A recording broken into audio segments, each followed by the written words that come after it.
Sekarang kita masuk materi kelipatan KPK faktor FPB. Ingat, matematika itu mudah ya. Jadi sekarang kelipatan itu adalah perkalian, hasil perkalian dari suatu bilangan. Kemudian KPK adalah kelipatan persekutuan terkecil. Jadi KPK ini ada dua bilangan yang mau dicari atau lebih ya. Faktor, yes, kita hanya cari satu faktor satu bilangan. FPB, faktor persekutuan terbesar, jadi otomatis juga dua atau lebih bilangan. Nah sekarang kita mencari dari yang sederhana dulu, dua bilangan aja dulu ya. Kelipatan 3, jadi kita kasih kelipatan 3, hasil perkalian 3 ya. 6, 9, 12 ya, 15, 18 ya, 21, 24 ya. Kita berhenti dulu di sini ya. Kemudian ini 8, 16, 24 ya. Nah, kalau misalnya sudah ada yang ketemu ini dengan ini, kita sudah berhenti ya. Jadi kalau misalnya belum ada, ya kita perpanjang. Biasanya yang kecil itu yang kita perpanjang lebih banyak ya. Jadi sini ketemu KPK-nya adalah 24 ya. Oke.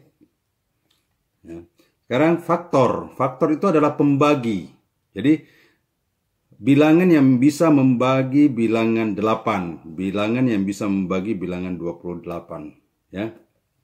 Sekarang 1, 2, jadi 8 ini habis dibagi 2 ya. 4, 8 habis dibagi 4 dan 8 sendiri ya. Kemudian ini 28. Wah, 28 ini lumayan banyak. Jadi mulai dari 1, 2, 3 nggak bisa, 4 boleh. 28 bagi 4 dapatnya 7. Otomatis dia pasangan di sini ya. Kemudian 2 pasangannya 14 ya. Kemudian 1 pasangannya 28. Nah, berapa faktor persekutuan terbesarnya? Jadi di sini ada faktornya yang sama, ada berapa ya? Ada berapa faktor yang sama? 1, 2, 4. Tapi yang dia minta adalah yang terbesar. Jadi yang terbesar adalah 4 ya. Jadi kita kasih 4. Jadi itu pengertian daripada kelipatan KPK faktor FPB ya.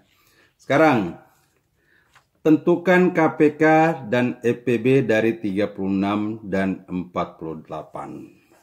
Nah, ini ketika ada materi seperti ini, kalau kita mau seperti ini, kelipatan 3, kelipatan 8, maka kelipatan 36, kelipatan 48. Nah, itu kita agak berat, repot kerjakan itu karena perkaliannya nanti 36, 72 kali. Nah, kita pakai namanya istilahnya pohon faktor ya. Jadi untuk kalau sederhana pakai secara manual pohon faktor ini, jadi misalnya angka 36. 36 ini kita faktorkan dan berhubungan dengan faktor primanya. Jadi ketika ada bilangan prima nanti kita lingkarin ya. Misalnya 36 ini bisa difaktorkan, mau 2 kali 18 boleh, mau 4 kali 9 boleh, yang mau 3 kali 12 boleh ya. Yang umumnya sih kalau kita sudah tahu perkalian ya 4 dan 9 ya. Tetapi jangan dilingkari dulu, belum prima. 4 dan 9 belum prima ya. Sekarang 2 dan 2. Nah, ini baru dilingkarin ya. Nih, kemudian 9 bisa difaktorkan 3 dan 3 baru dilingkarin. Nah, sekarang 48 ya, orang akan cepat mengingat 48 itu 6 kali 8. Jangan dilingkarin dulu, belum ada yang prima. Kemudian 2 dan 3 sudah prima. Kemudian 8 ini 2 kali 4. 4-nya belum prima, 2-nya prima. Ya. Ini 2.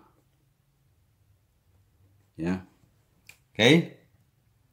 Sekarang, setelah seperti ini, kita sudah bisa tentukan, tuliskan dulu bilangannya kembali. 36 itu bisa dituliskan dari hasil pohon faktor itu, kita mulai dari bilangan yang terkecil 2. 2 pangkatnya berapa? Ada berapa kali 2 di sini? 1, 2, 2 ya. Kemudian dikali, ada berapa? Bilangan 3, 2 juga ya. Kemudian 48. Mulai dari angka 2. Ada berapa angka 2? 1, 2, 3, 4. Ada 4 ya. Kemudian 3-nya cuma 1 kali ya. Nah, ketika ada seperti ini, kita sudah bisa langsung mau cari apa? KPK. Oke. Kalau mau cari nilai KPK-nya, kita cari yang sama ya. 2 pangkat 2, 2 pangkat 4, kita ambil yang pangkat tertinggi. 2 pangkat 4. Kali berapa? 3, 3 pangkat 2 yang tertinggi. Ya, kemudian kita buka. 2 pangkat 4 itu adalah 2 kali 2 kali 2 kali 2, 16 ya. Kali 9. Ya. Otomatis 4, 54, 144 ya. Jadi KPK-nya kita dapat 144. Coba kalau kita harus hitung cari kelipatan 36, kelipatan 48, kan repot. Nah, itulah fungsinya dari pohon faktor. Kalau bilangannya kecil-kecil kelipatan atau faktornya yang kita cari, pakai manual seperti tadi. Kalau bilangan besar kita pakai pohon faktor, itu bedanya. Sekarang FPB-nya, faktor persekutuan terbesarnya. Kita lihat angka yang sama ya. Berarti kita ambil yang terkecil, kebalikan dari tadi. 2 pangkat 2, kemudian kali 3. Jadinya 4 dikali 3. Dapatnya 12. Ya. Oke, ini jawabannya. Jadi KPK-nya 144 dan FPB-nya adalah 12. Coba kalau kita misalnya pakai cara manual, faktornya ini setengah mati. 1, 2, 3, 4, 6. Ya. Banyak sekali. Jadi dengan metode pohon faktor kita akan lebih mudah. Jadi untuk angka kecil kita pakai manual boleh. Untuk angka besar kita lebih bagus pakai pohon faktor, lebih cepat. Demikianlah. Semoga anak-anak Kaltim, anak-anak Indonesia menjadi anak-anak yang hebat dalam matematika. Dan ingat, matematika itu mudah.